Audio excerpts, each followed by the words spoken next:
Baiklah, Assalamualaikum warahmatullahi wabarakatuh. Halo semuanya, perkenalkan nama saya Muhammad Zakaria, biasa dipanggil Jack. Saya berasal dari Desa Kreta, Kecamatan Sungai Selan, Kabupaten Bangka Tengah. Dan saya kuliahnya di Universitas Bangka Belitung ya, di Fakultas Ekonomi dan Bisnis, Prodi Manajemen, S1 Manajemen. Dan di sini saya akan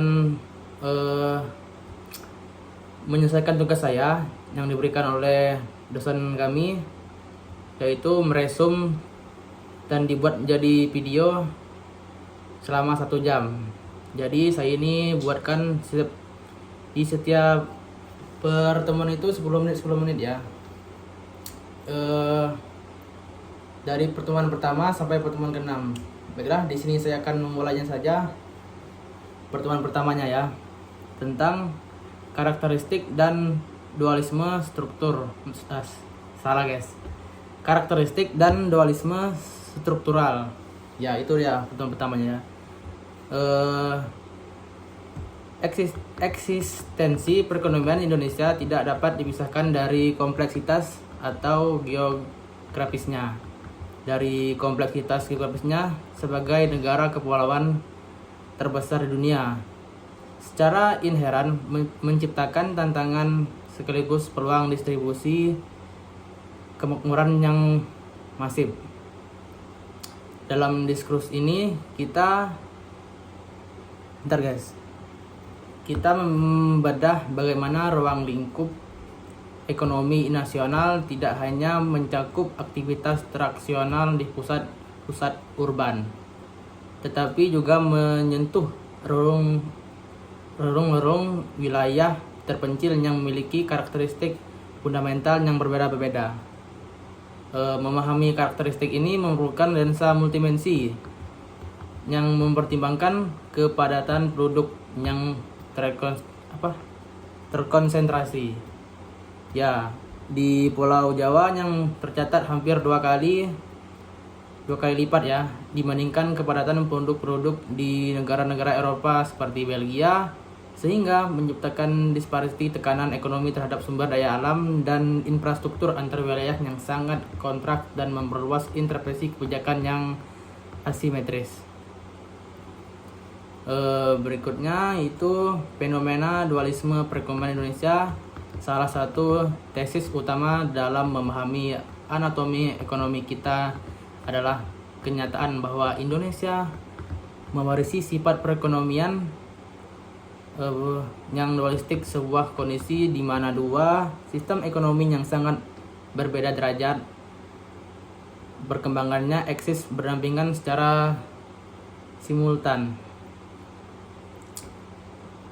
Berikutnya, di satu sisi kita melihat sektor modern yang sangat model, berbasis teknologi dan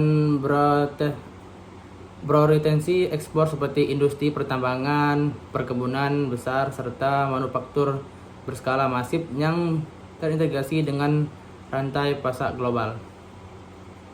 Namun di sisi lain, mayoritas populasi masih mencakup pertanian substansi, kerajinan tangan, dan perdagangan mikro yang produktivitasnya cenderung stagnan. Dualisme ini bukan sekedar perbedaan skala usaha, melainkan mencerminkan kesenjangan teknologi, akses finansial, dan kualitas sumber daya manusia yang mendalam. Paragraf berikutnya, paradok kekayaan alam dan pendapatan per kapita. Terdapat sebuah paradok yang menyertai perjalanan ekonomi Indonesia, di mana kekayaan alam yang melimpah, mulai dari komoditas energi hingga biodiversitas hutan, belum sepenuhnya mampu dikonversi menjadi pendapatan per kapita yang tinggi bagi seluruh rakyatnya. Bentar guys.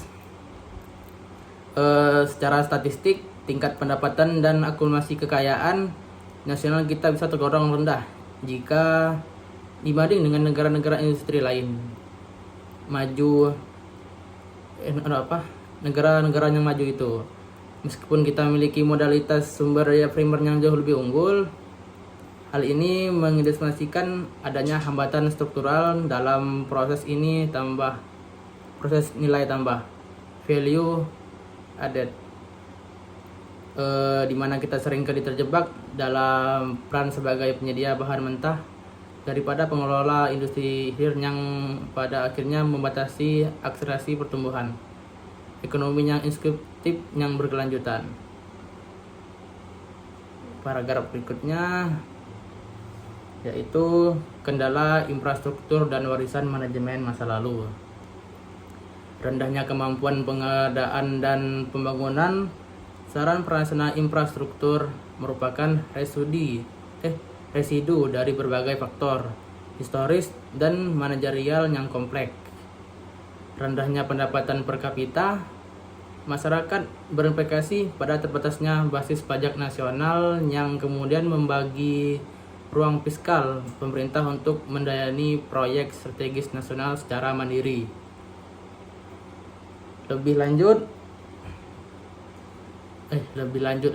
jauh lagi, sejarah mencatat bahwa mismanajemen membangun sosial dan politik pada masa Orde Lama dan Orde Baru sempat menyebabkan terbelagunya agenda pembangunan ekonomi nasional di mana stabilitas politik seringkali dicapai dengan pengorbanan efisiensi ekonomi jangka panjang ya.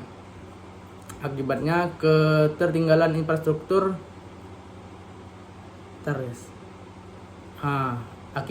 ketertinggalan infrastruktur ini menjadi beban logistik yang meningkatkan biaya transaksi ekonomi di seluruh pelosok Nusantara hingga akhir ini. Bentar ya guys, dulu.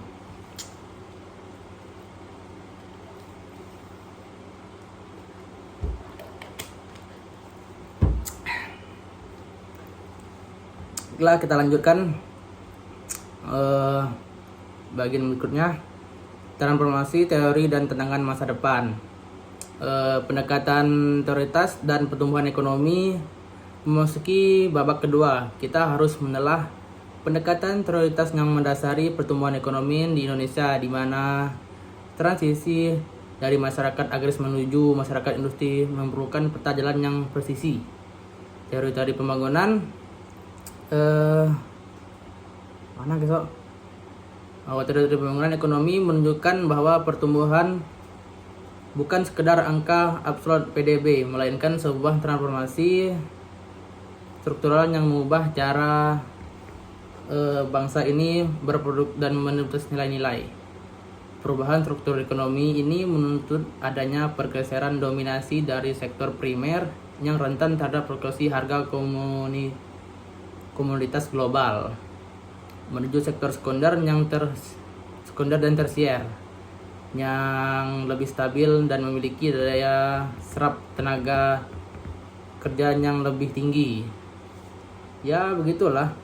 Analisisnya terhadap pertumbuhan ini menjadi cermin bagi sejauh mana efektif kebijakan pemerintah dan menciptakan iklim investasi yang konduktif. Berikutnya, dinamika anggaran dan pengeluaran negara. Dalam upaya meningkatkan pertumbuhan, menyusun anggaran pendapatan dan belanja negara APBN memegang perannya vital sebagai lokomotif pergerakan ekonomi. Indonesia terus mengevaluasi bagaimana menentukan prioritas penerimaan negara baik dari sektor pajak maupun non-pajak dan mengalokasikan pengeluaran tersebut untuk sektor-sektor yang memiliki efek pengadaan multifaktor atau IPEC terbesar terhadap kesejahteraan masyarakat. Pengelolaan anggaran akuntabel bertujuan untuk mengatasi defisit struktural dan memastikan bahwa setiap rupiah yang dikeluarkan mampu mengurangi angka kemiskinan serta mempersempit rasio Gini yang mempertekan ketimbangan distribusi pendapatan di tengah masyarakat yang majemuk. Yang berikutnya, dilema kependudukan sebagai faktor penghambatan dan pendorong. Ya, ini isu kependudukan di Indonesia ya seringkali dipandang sebagai pedang bermata dua. Sebuah dilema yang dapat menjadi penghambat hubungan antara justru menjadi katalisator kemajuan melalui guys. Ada telepon.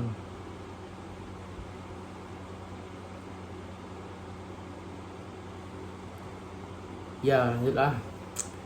Itu hubungan justru menjadi katalisator kemajuan bonus demografi dengan jumlah populasi yang sangat besar. Tantangan ini utama terletak pada penyediaan lapangan kerja, pemenuhan layanan kesehatan, dan pemerataan akses pendidikan yang berkualitas. Jika tidak dikelola dengan strategis yang tepat, ledakan penduduk membebani daya dukung lingkungan dan kapasitas fiskal negara. Namun, jika kuota sumber daya manusia dapat ditingkatkan, jumlah penduduk yang besar ini akan berarti menjadi pasar domestik yang kuat dan angkatan kerja produktif yang mampu mendorong Indonesia keluar dari jebakan pendapatan menengah middle income trap. Oke, kita lanjut lagi. Sejarah dan proyeksi ekonomi ke depan. Sebagai penutup perjalanan penjajah sejarah ekonomi Indonesia, memberikan pelajaran berharga bahwa ketahanan ekonomi nasional nasional sangat bergantung pada perubahan paradigma global tanpa kehilangan jati diri kerakyatan. Ruang lingkup perekonomian kita di masa depan harus difokuskan pada penguatan sektor digital, hiliris industri, dan perjalanan keberlanjutan. Lingkungan sebagai pilar utama.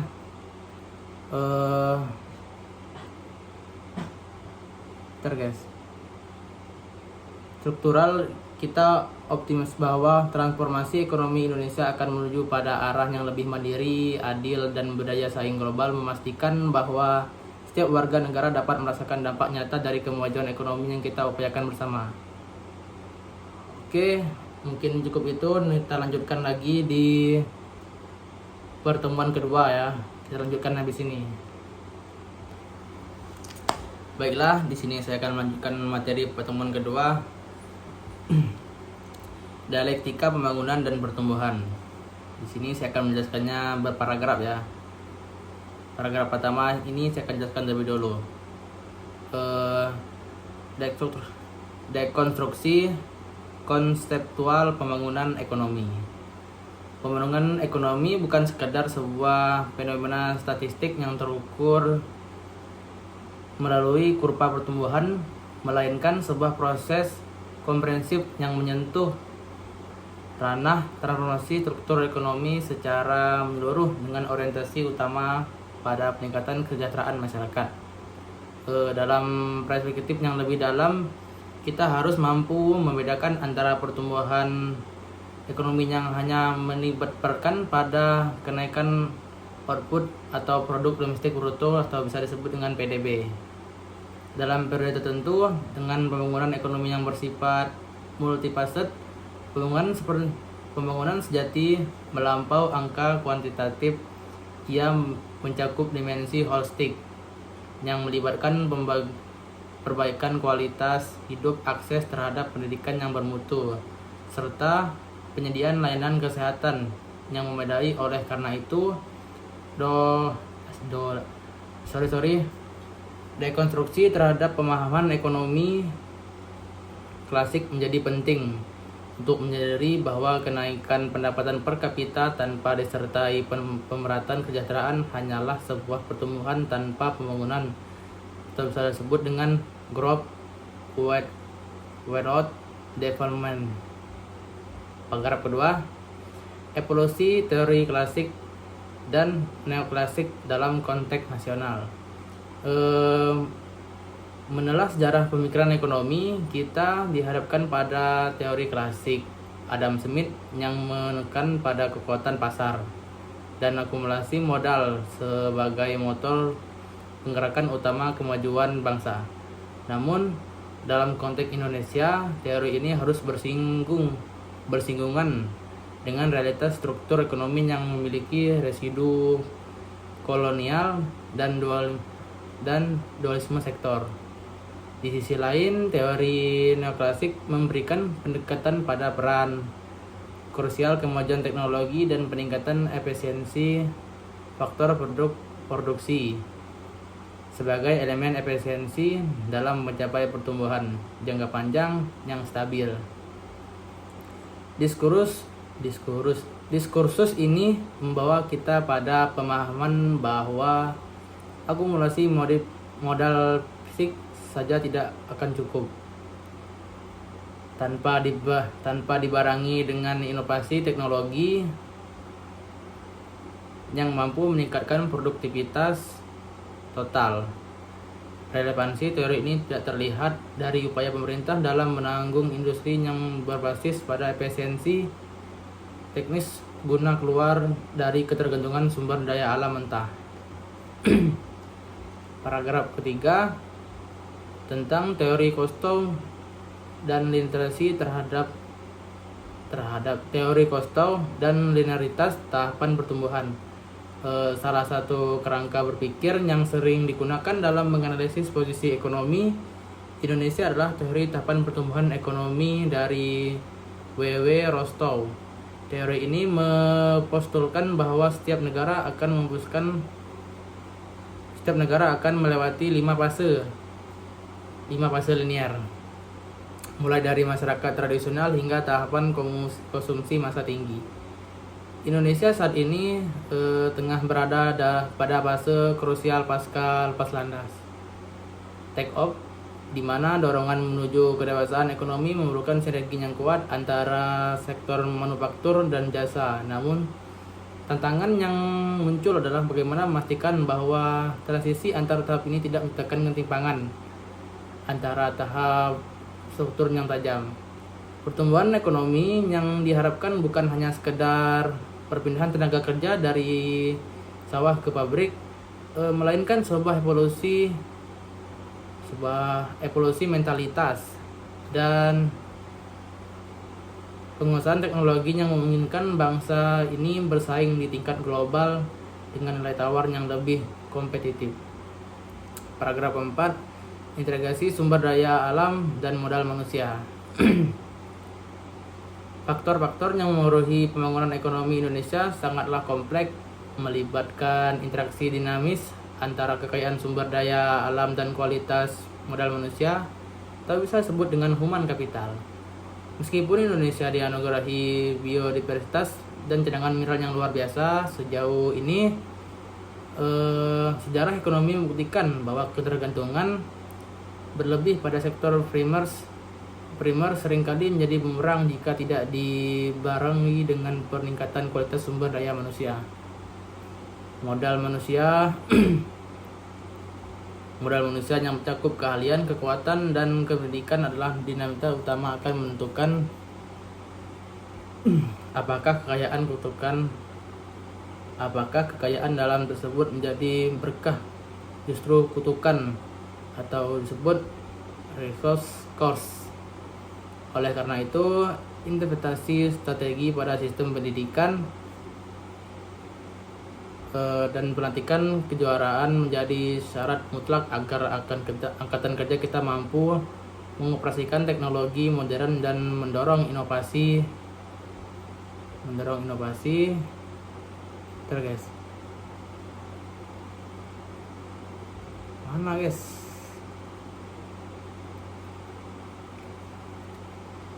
Teknologi mendorong inovasi yang menjadi katalisator bagi pertumbuhan ekonomi yang berkelanjutan dan inklusif. Bagian keduanya, dinamika modernitas ini dan masa depan ekonomi. Paragraf kelima, revolusi teknologi dan paradigma ekonomi digital. Masa era kontemporer, teknologi tidak lagi hanya dipegang sebagai alat bantu, melainkan sebagai faktor eksogen yang mampu menggeser batas kemungkinan produksi nasional secara signifikan. Transformasi digital yang melanda di Indonesia telah melahir ekosistem baru yang mencakup perdagangan elektronik atau bisa disebut e-commerce, teknologi finansial atau fintech, dan inovasi model bisnis yang menunjukkan tatanan konvensional.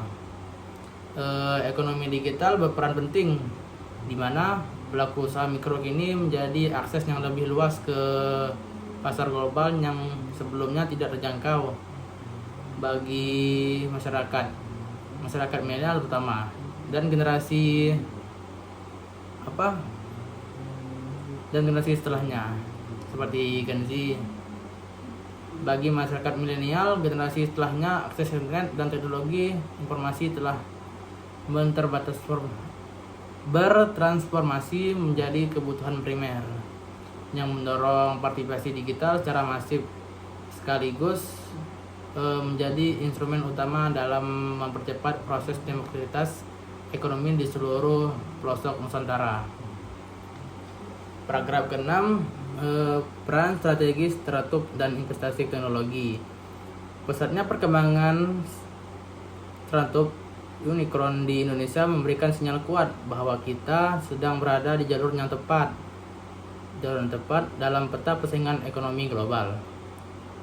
Investasi besar-besaran di sekitar teknologi bukan hanya mendatangkan modal asing, tetapi juga membuat transfer pengetahuan dan penciptaan lapangan kerja yang baru yang berbasis pada keterampilan digital. Ekonomi teknologi yang berkembang ini menciptakan peluang baru yang lebih efisien dan transparan, yang pada giliran akan meningkatkan daya saing nasional. Namun, pertumbuhan ini harus dikelola dengan kebijakan yang bijak agar tidak terjadi monopoli digital yang dapat mematikan kreativitas perekonomian yang kecil. Pemerintah dan sektor swasta harus berkolaborasi dalam membangun infrastruktur digital yang merata gunanya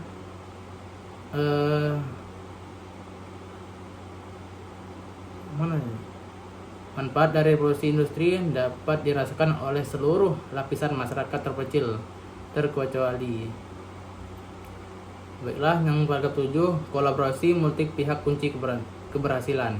Keberhasilan implementasi program pembangunan berkelanjutan Indonesia sangat bergantung pada sinergi dan kolaborasi multi pihak yang melibatkan pemerintah, sektor swasta, dan masyarakat sipil. Paradigma pembangunan masa kini tidak lagi bersifat top-down, melainkan memerlukan partisipasi aktif dari seluruh pemangku kepentingan untuk menciptakan solusi kontekstual terhadap tantangan lokal sinergi.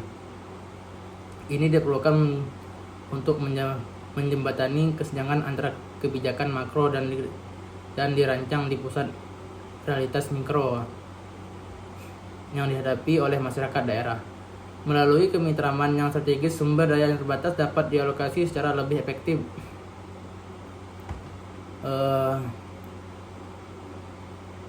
Untuk membangun infrastruktur integritas, memperkuat sistem jaring pengaman sosial, dan mendorong inisiatif lokal yang berbasis pada kearifan budaya serta kelestarian lingkungan hidup. Paragraf 8, visi pada masa depan, keseimbangan pertumbuhan dan pemerataan. Sebagai konklusi, masa depan ekonomi Indonesia harus dibangun di atas landasan keseimbangan yang optimal antara pertumbuhan kuantitatif dan pemerataan kualitatif. Kita tidak boleh terjebak pada angka pertumbuhan PDB yang tinggi jika di saat yang sama angka kemiskinan dan ketimpangan tanpa tangan. Fokus pada masa depan harus diarahkan pada investasi, inovasi, teknologi yang berkelanjutan, peningkatan kuota sumber daya manusia yang berdaya saing internasional, serta pembangunan infrastruktur yang ramah lingkungan. Dengan memahami secara pembangunan dan menerapkan sesuai dengan konteks unik Indonesia, kita memiliki kesempatan besar untuk menciptakan masa depan yang lebih inklusif. Pembangunan ekonomi sejati adalah pembangunan yang mampu menghadirkan kemakmuran bagi seluruh rakyat, memastikan bahwa setiap individu memiliki kesempatan yang sama untuk berkontribusi dan menikmati hasil dari kemajuan bangsa. Baiklah, itu saja pertemuan keduanya. Suara saya sampai serak-serak ini. Kita lanjutkan ke pertemuan ketiga. Baiklah, di sini saya akan membahas materi tentang pertemuan ketiga, tentang akar kolonial dan pergulatan ekonomi pasca kemerdekaan. Di sini saya akan menjelaskannya. Fondasi ekonomi Nusantara dan hegemoni kolonial. Jauh sebelum etnis modern Indonesia terbentuk, wilayah Nusantara telah menghukum posisi sebagai epicentrum perdagangan internasional yang strategis melalui jaringan kerajaan Buddha, Hindu, dan Islam yang makmur. Namun, dinamika ini mengalami perseratan kekuatan Eropa, khususnya melalui hegemoni VOC yang menguasai eksploitasi sumber daya selama lebih dari 3 abad. Praktis kolonialisme Belanda tidak hanya mengekstraksi kekayaan alam secara masif, tetapi juga menanamkan fondasi ekonomi yang eksploitatif melalui kebijakan sistem tanam paksa, Kulturstelsel, dan kemudian politik etis.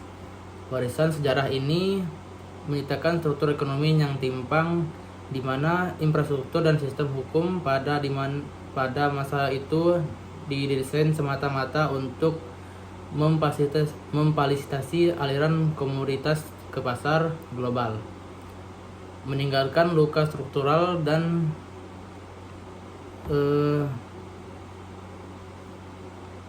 sosial yang menjadi tantangan besar bagi para pendiri bangsa dalam merumuskan kemandirian ekonomi pasca kemerdekaan. Dialektika ekonomi di era Orde Lama dan hiperinflasi memasuki periode kemerdekaan dan era Orde Lama antara tahun 1950 hingga 1966. Indonesia berupaya melawan dekolonisasi ekonomi melalui kebijakan nasionalisasi, perubahan asing, dan penerapan sistem ekonomi sosialisasi yang berfokus pada kemandirian nasional, meskipun sempat mencatat pertumbuhan yang dijanjikan pada awal 1950-an. Stabilitas ekonomi nasional segera tergerus oleh turbulensi politik yang hebat dan ambisi pembangunan yang tidak dibarengi dengan ketahanan fisik yang kuat. Puncaknya, Indonesia terperosok ke dalam krisis yang sangat destruktif pada tahun 1966, di mana tingkat inflasi ekstrim melumpuh daya beli masyarakat dan menghentikan roda produksi. Kegagalan manajemen ekonomi pada periode ini memberikan pelajaran berharga mengenai pentingnya keseimbangan antara ambisi politik nasional dan realitas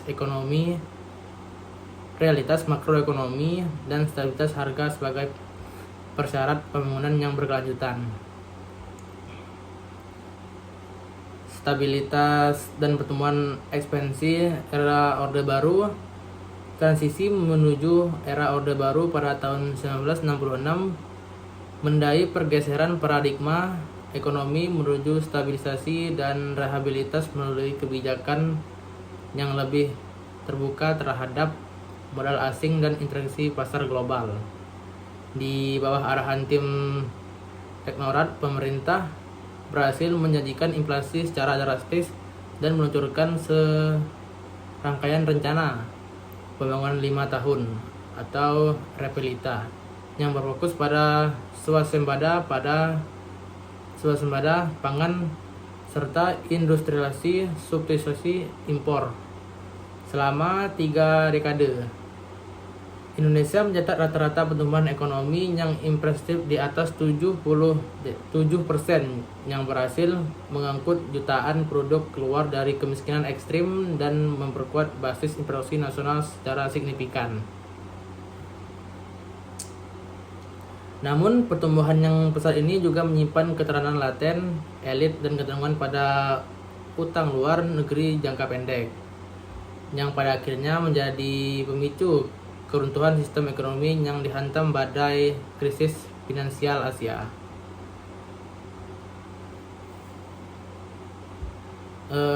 Krisis moneter tahun 1997 dan runtuhnya fondasi ekonomi. Krisis moneter yang melandasi Asia pada tahun 1997 menjadi titik balik dramatis yang menyingkap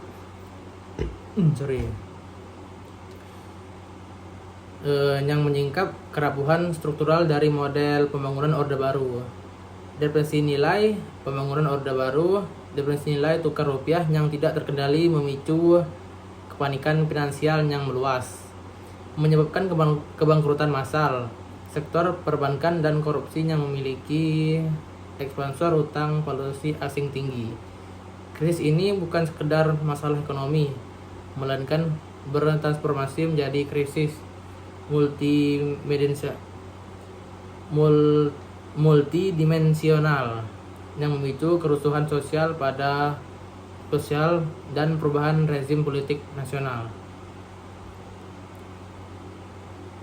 Kontraksi ekonomi yang mencapai angka belasan persen dalam 1 tahun memaksa Indonesia untuk menjadi program restrukturisasi yang meyakinkan di bawah pengawasan lembaga finansial internasional.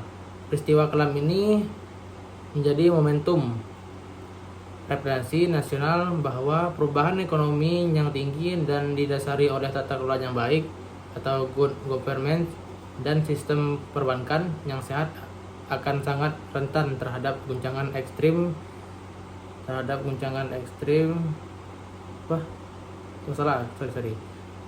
perbankan yang sangat rentan terhadap guncangan eksternal. Reformasi resiliensi dan proyek masa depan. Rekonstruksi dan reformasi ekonomi pasca krisis. Era reformasi yang dimulai sejak tahun 1998 membawa agenda besar untuk melakukan rekonstruksi total terhadap arsitektur ekonomi Indonesia yang porak-poranda. Pemerintah mulai menerapkan disiplin fiskal yang ketat, memberikan independensi penuh kepada Bank Indonesia yang menjaga stabilitas moneter serta memperkuat kerangka regulasi krisis serupa. Hasilnya ekonomi Indonesia menunjukkan resiliensi yang luar biasa dengan berhasilnya pulih relatif cepat dan mempertahankan pertumbuhan yang stabil, kiraan 5% sejak awal tahun 2000-an. Transformasi ini juga ditandai dengan diferensiasi sektor penggerak ekonomi di mana ketergantungan histori terhadap ekspor minyak dan gas mulai bergeser ke arah sektor manufaktur, jasa, dan konsumsi domestik yang kuat, memperkokoh posisi Indonesia sebagai salah satu kekuatan ekonomi baru di kancah regional. Transformasi digital dan diversifikasi sektor modern. Dalam dekade terakhir, langsap perekonomian Indonesia mengalami pergeseran paradigma yang dipicu oleh revolusi teknologi informasi dan komunikasi terhadap digital tidak lagi hanya menjadi pelengkap melainkan telah menjadi salah utama mendorong efisiensi dan inovasi di berbagai industri, mulai dari sistem pembayaran hingga logistik nasional. Munculnya ekosistem ekonomi digital yang dinamis telah melahirkan pelaku usaha yang berbasis teknologi yang mampu menjangkau pasar yang sebelumnya terfragmentasi akibat kendala geografis Nusantara. Selain itu, upaya serius pemerintah dalam mendorong hilirisasi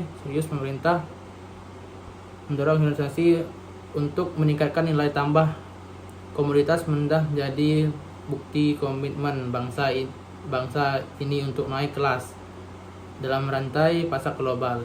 Diversifikasi ini krusial untuk memastikan bahwa ekonomi nasional memiliki fondasi yang lebih beragam dan tidak mudah goyah oleh fluktuasi harga komoditas primer. Peran global dan tantangan inflasi masa depan. Kini Indonesia telah berpartisipasi menjadi pemain kunci dalam arsitektur ekonomi global yang tercermin dari kekuatan di G20 dan kepemimpinan yang di kawasan ASEAN. Namun pencapaian makro ini masih menyisakan tantangan besar berupa ketimbangan pendapatan persisten dan kantongan kemiskinan yang memerlukan solusi inklusif secara struktural. Pembangunan struktural yang merata hingga ke pelosok daerah dan penguatan lembaga-lembaga publik sebagai pemasyarakat mutlak untuk memainkan bahwa buah dari pertumbuhan ekonomi dapat dinikmati secara adil oleh seluruh lapisan masyarakat. Tantangan ke depan bukan lagi sekedar mengejar angka pertumbuhan yang berkualitas atau growth with equity, yang mampu menyerap tenaga kerja secara produk yang mengurangi kesenjangan antara wilayah secara signifikan. Visi ekonomi hijau dan keterlambatan jangka panjang menatap masa depan perjalanan ekonomi Indonesia berada pada titik persimpangan menuju visi ekonomi hijau yang berkelanjutan dan berbasis inovasi. Transisi energi dan adaptasi terhadap perubahan iklim bukan lagi sekedar isu lingkungan, melainkan telah menjadi determinan baru dalam daya saing ekonomi internasional. Indonesia memiliki peluang besar untuk memimpin dalam sektor ekonomi hijau melalui potensi energi terbarukan dan pengelolaan biodiversitas yang bertanggung jawab sebagai aset strategis masa depan. Dengan belajar dari liku-liku sejarah dari pahitnya masa kolonial hingga revolusi pasca krisis, bangsa ini memiliki modalitas histori dan potensi ekonomi yang sangat besar untuk mewujudkan sebuah kesejahteraan menyeluruh. Sinergi antara kebijakan fiskal yang adaptif, penguatan kualitas modal manusia, dan komitmen terhadap kelestarian lingkungan akan menjadi kunci utama dan memastikan bahwa masa depan ekonomi Indonesia tetap cerah dan berdaulat. Baiklah, saya akan melanjutkan pertemuan keempat. Baiklah, di sini saya akan melanjutkan materi tadi dari pertemuan ketiga. Ini saya akan melanjutkan pertemuan yang keempat tentang fondasi filosofis dan karakteristik sistem ekonomi. Pada paragraf pertama kita akan mempelajari epistemologi dan landasan filosofis ekonomi Pancasila. Sistem ekonomi Pancasila bukan sekadar sebuah model teknis distribusi sumber daya, melainkan sebuah manifestasi dari nilai-nilai luhur yang terkandung dalam dasar negara Indonesia. Secara epistemologis, sistem ini berpijak pada sila pertama, yaitu ketuhanan yang Maha Esa, yang menekankan bahwa seluruh aktivitas ekonomi harus memiliki dimensi moralitas dan keadilan guna mencegah praktivitas eksploitasi manusia atau manusia lainnya. Prinsip manusia yang adil dan beradab menjadi pagar etis yang melarang adanya diskriminasi dalam akses ekonomi. Sementara sila persatuan Indonesia menuntut adanya integrasi pembangunan yang merata di seluruh pelosok Nusantara tanpa adanya disparitas antar wilayah. Dengan alasan ini, ekonomi nasional tidak hanya mengejar pertumbuhan angka semata, tetapi juga mengemban misi sakral untuk menciptakan tatanan sosial yang harmonis dan beradab. Berikutnya komparasi sistematik antara kapitalisme, sosialisme, dan sintesis Pancasila. Dalam kontemplasi pemikiran ekonomi global, kita sering dihadapkan pada dikotomi antara kapitalisme yang mendewakan kepemilikan pribadi dan persaingan bebas, dengan sosialisme yang menekankan kontrol penuh negara atas alat produksi. Sistem ekonomi Pancasila hadir sebagai sebuah sintesis yang unik atau sering disebut sebagai sistem ekonomi campuran yang berkarakter khas Indonesia. Berbagai dengan kapitalisme murni yang dapat memicu ketimpangan ekstrim atau sosialisme ketat yang berisiko mematikan kreativitas individu. Sistem kita mengakomodasi elemen kepemilikan pribadi, namun tetap memberikan ruang bagi intervensi pemerintah dalam cabang produksi yang penting bagi hajat hidup orang banyak.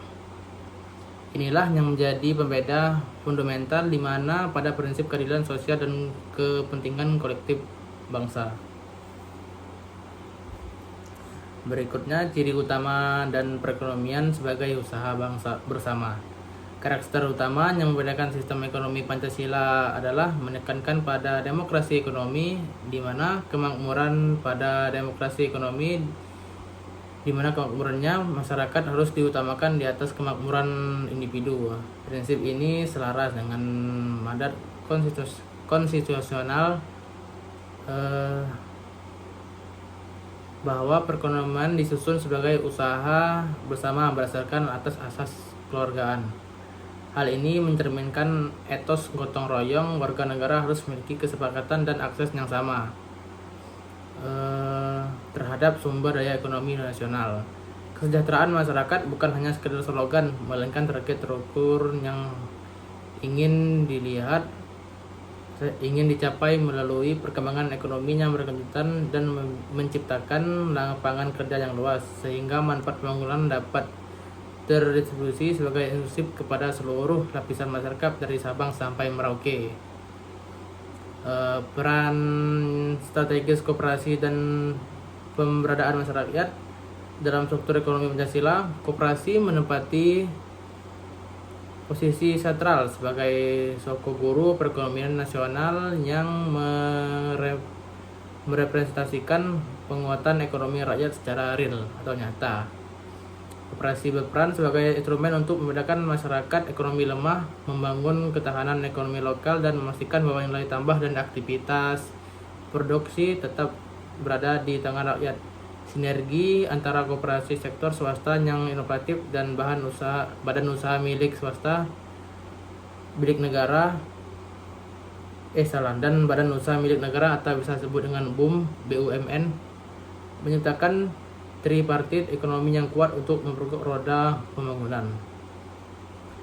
Koperasi bukan hanya etis bisnis, melainkan lembaga pendidikan demokrasi ekonomi yang melatih anggota untuk partisipasi dalam pengambilan keputusan strategis sehingga menciptakan keseimbangan antar motif laba dengan tanggung jawab sosial. Lanjut bagian 2, implementasi tantangan modernitas dan transformasi.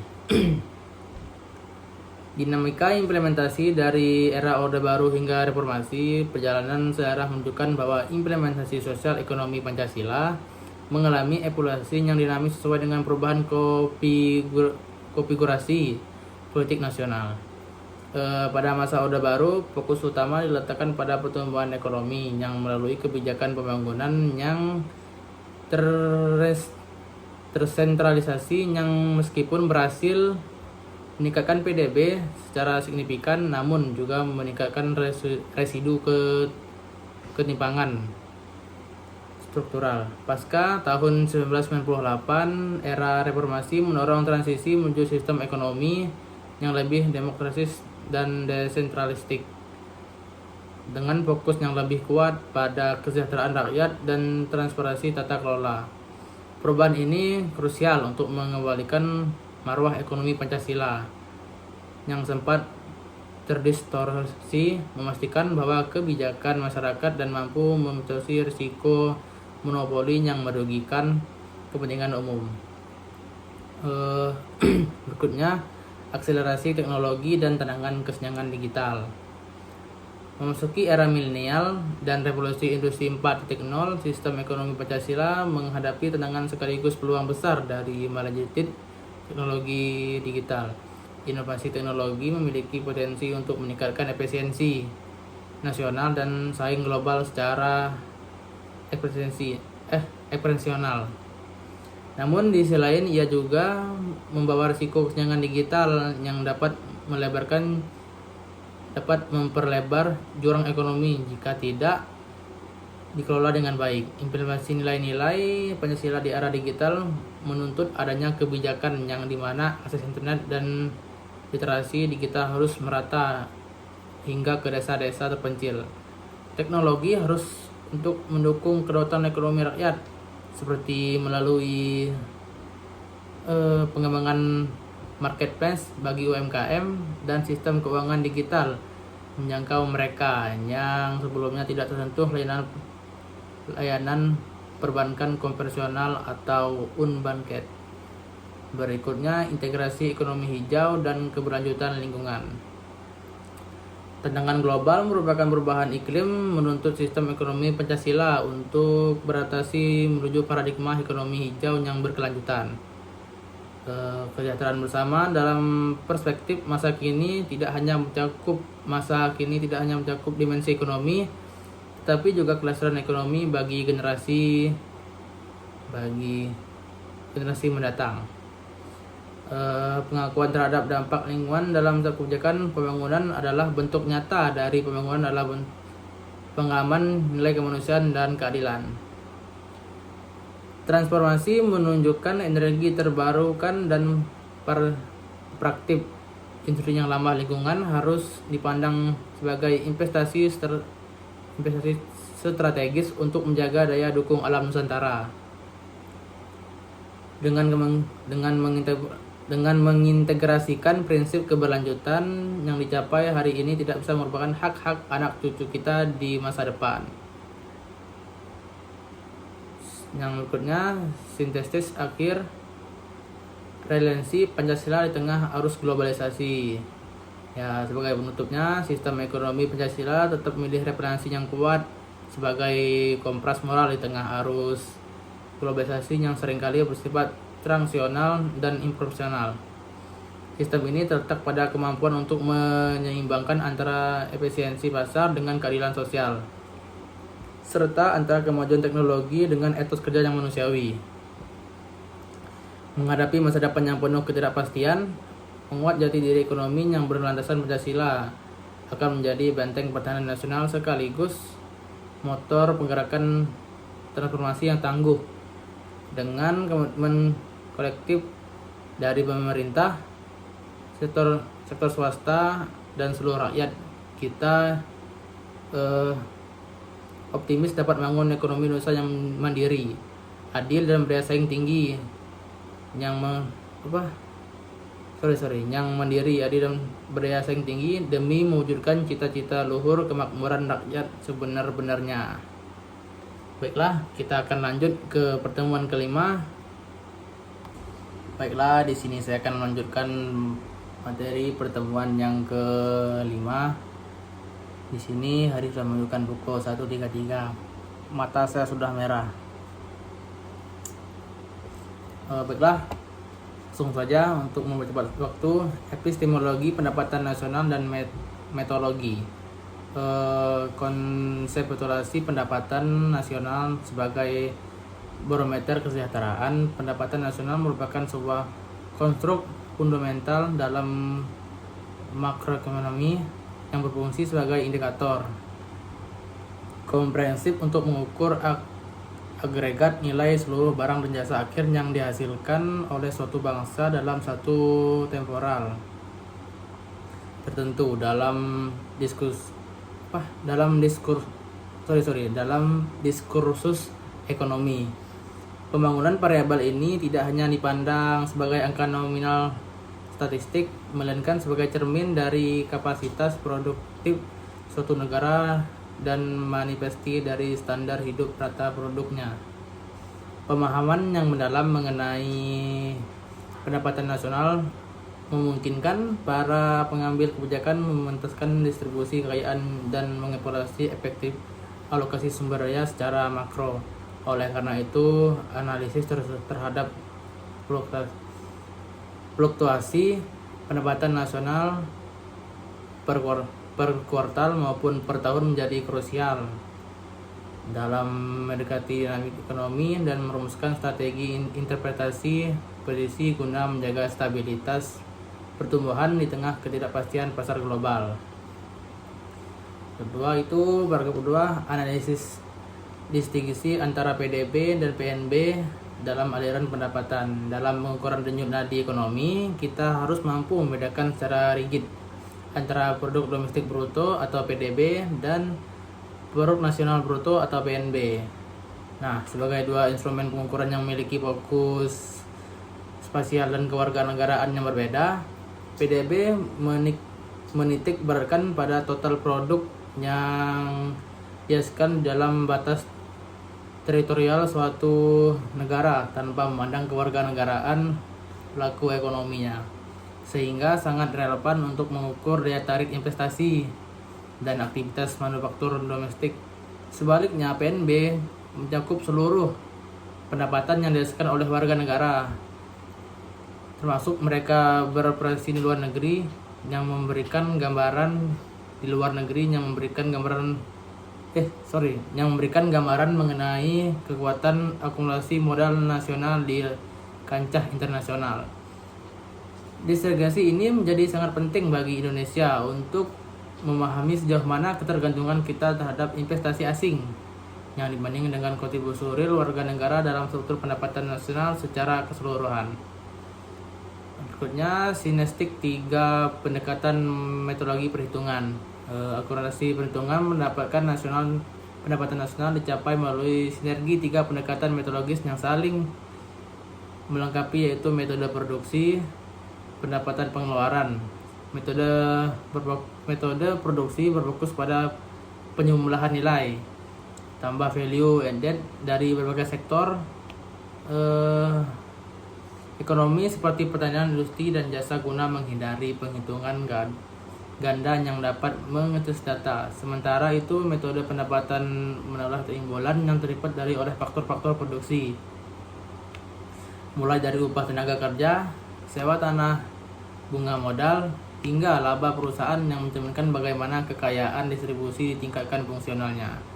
Terakhir, metode pengeluaran memberikan perspektif dari sisi pemerintahan agregat yang mencakup konsumsi rumah tangga, investasi, belanja pemerintah, serta ekspor neto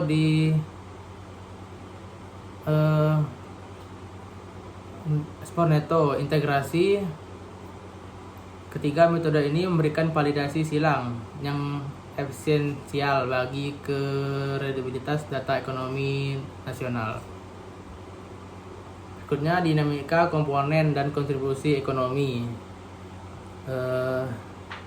Komponen pendapatan nasional ini mencerminkan interaksi dinamika antara berbagai pelaku ekonomi yang meliputi sektor tanah, sektor rumah tangga sebagai basis konsumsi, sektor koperasi sebagai penggerakan investasi, dan pemerintah sebagai pilar sebagai stabilitas fiskal. Setiap komponen memiliki peran strategis. Misalnya, konsumsi rumah tangga seringkali menjadi mesin utama pertumbuhan domestik, sementara investasi menjadi katalisator bagi perluasan kapasitas produk di masa depan. Nah, belanja pemerintah berperan sebagai instrumen kota siklus yang menjaga momentum ekonomi saat sektor swasta mengalami keluasan. Dengan membedakan kontribusi dari setiap komponen ini dapat mengidentifikasi sektor-sektor mana yang memerlukan insentif tambahan dari sektor mana yang telah mencapai titik kedewasaan, sehingga kebijakan pembangunan dapat diarahkan secara lebih asimetrik dapat sasaran. Bagian 2-nya, pertumbuhan ekonomi, dampak sosial, dan proyeksi. Pertumbuhan ekonomi sebagai indikator kemajuan struktural. Pertumbuhan ekonomi merupakan parameter vital yang mempresentasikan kenaikan kapasitas produksi barang dan jasa suatu negara dari suatu periode ke periode berikutnya, yang secara teknis diukur melalui persentase kenaikan PDB real pada tahun 2025. Ini mencatat momentum positif dengan pertumbuhan sebesar 5,11%, sebuah angka yang merefleksikan resiliensi ekonomi nasional tengah geopolitik dan fluktuasi harga komoditas global. Pertumbuhan ini bukan sekedar angka di atas kertas, melainkan hasil dari transformasi struktural yang mendorong diversifikasi ekonomi dari sektor primer menunjukkan sektor manufaktur dan jasa yang memiliki nilai tambah lebih tinggi. Keberhasilan dalam menjaga laju pertumbuhan yang stabil merupakan sinyal kuat bagi investor global mengenai kesehatan fundamental ekonomi Indonesia dan efektivitas manajemen makroekonomi yang ditetapkan oleh otoritas terkait. Berikutnya, korelasi antara pertumbuhan dan peningkatan pendapatan per kapita. Terhadap hubungan kausalitas yang erat antara laju pertumbuhan ekonomi dengan peningkatan pendapatan per kapita masyarakat, di mana ekspansi ekonomi dapat menciptakan lapangan kerja baru dan meningkatkan produksi tenaga kerja. Dengan rata-rata pendapatan per kapita warga Indonesia diperkirakan mencapai kisaran 6 hingga 7 juta rupiah per bulan pada tahun 2025. Kita melihat adanya tren peningkatan daya beli yang signifikan di tingkat akar rumput. Peningkatan pendapatan ini secara langsung berkontribusi pada penurunan angka kemiskinan dan pengangguran. Karena pertumbuhan yang inklusif mengungkit distribusi kemakmuran merembes ke berbagai lapisan sosial. Namun tantangan utama tetap terletak pada bagaimana memastikan bahwa kenaikan pendapatan tidak tergerus oleh inflasi sehingga kesejahteraan real masyarakat dapat terjaga dalam jangka panjang. Berikutnya, tantangan global dan strategi realistis fiskal moneter. Meskipun mencatat pertumbuhan yang menjanjikan, perekonomian Indonesia tetap dihadapkan pada tantangan eksternal berupa ketidakpastian global, fluktuasi nilai tukar, dan kebijakan perdagangan negara mitra yang perspektif dalam menghadapi risiko ini. Ya, sinergi antara kebijakan fiskal yang adaptif dan kebijakan moneter yang prudent menjadi tingkat inflasi yang rendah. Pemerintah dituntut untuk tetap lincah dalam memproses dinamika pasar internasional sambil terus memperkuat fondasi ekonomi domestik melalui digitalisasi dan pengembangan ekonomi hijau. Kemampuan Indonesia untuk memitigasi dampak guncangan eksternal sangat bergantung pada kedalaman pasar, keuangan domestik dan investor berkreasi dan memerlukan aktivitas bisnis agar tetap kompetitif di kancah regional maupun global.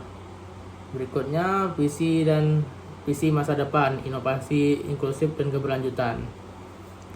Menuju masa depan yang lebih cerah, arah pembangunan ekonomi Indonesia harus difokuskan pada penguatan sinergi antara inovasi, teknologi, keberlanjutan lingkungan, dan memastikan aktivitas masyarakat transformasi digital dan ekonomi hijau bukan lagi sekedar pilihan, melainkan pendorong utama yang akan menentukan posisi Indonesia dan peta pertumbuhan ekonomi harus dikelola sedemikian rupa agar menciptakan siklus positif yang menguntungkan seluruh rakyat Indonesia secara berkeadilan. Dengan fondasi ekonomi yang semakin kokoh dan kepercayaan pasar yang meningkat, kita optimis bahwa visi menuju ekonomi Indonesia yang kuat, mandiri, dan inklusif dapat terwujud memastikan kemakmuran yang berkelanjutan bagi energi masa kini dan masa yang akan datang. Baiklah, pertemuan ke-5 selesai. Kita lanjutkan ke pertemuan yang ke-6 sebagai pertemuan yang terakhir. Baiklah, sini kan saya akan menjelaskan tentang pertemuan ke-6 atau pertemuan terakhir, tentang dinamika demografi dan tentang ketenagakerjaan Indonesia.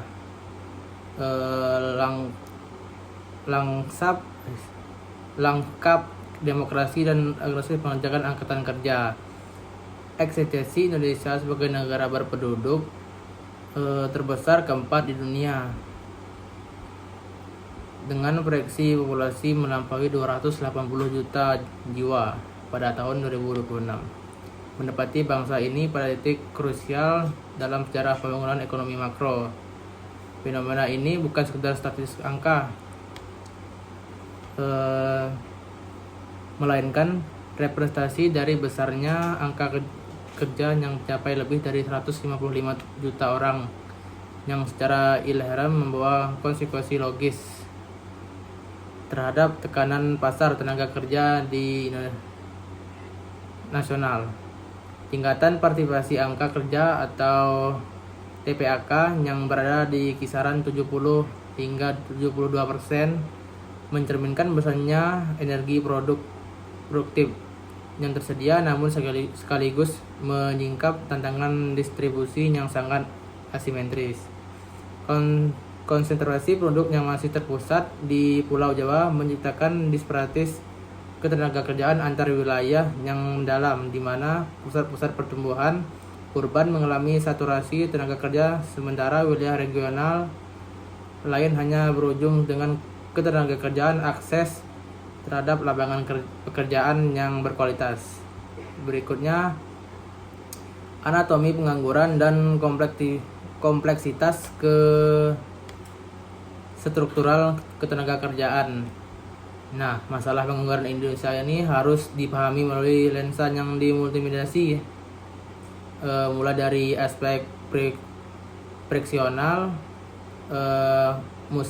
musiman, hingga yang paling persisten yakni pengangguran struktural dan siklikal.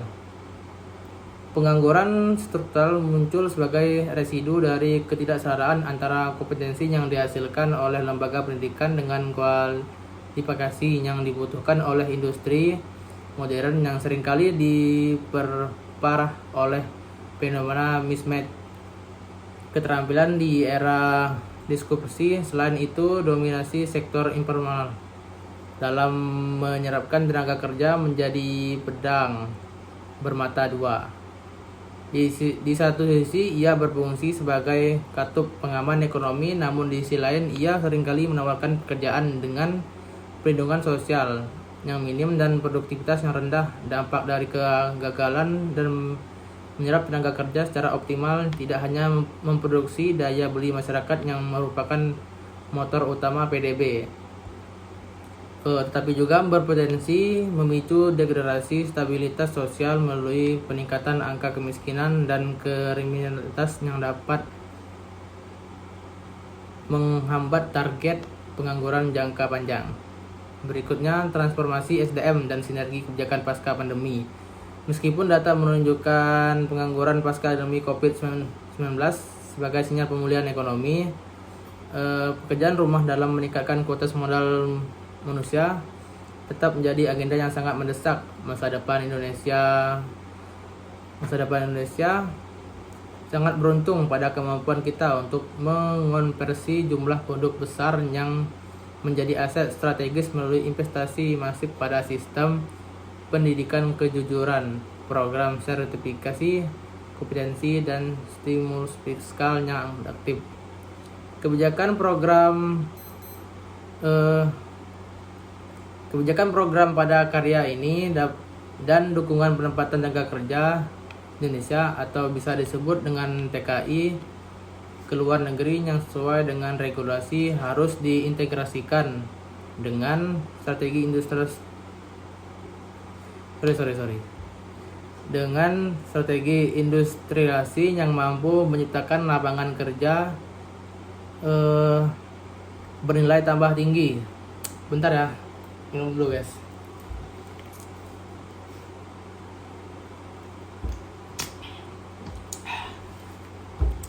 Kita lanjut. Hanya melalui sinergi yang harmonis antara pemerintah, sektor swasta, dan lembaga pendidikan, Indonesia dapat mengoptimal bonus demografi dan memastikan bahwa setiap individu dalam angkatan kerja memiliki peluang dalam angkatan kerja berpulang untuk berkontribusi secara inklusif dalam mewujudkan kedaulatan ekonomi yang berkelanjutan. Nah, jadi itu dia resume dari pertemuan 1 sampai pertemuan ke-6 dari saya. Mungkin banyak kurangnya karena dadakan. Mungkin cukup sekian dari saya. Apabila ada kata-kata yang salah dan kurang berkenan, saya mohon maaf. Dan apabila banyak kurangnya, saya juga mohon maaf. Namanya juga manusia, tidak luput dari kesalahan dan kekurangan. Baiklah, cukup sekian. Terima kasih.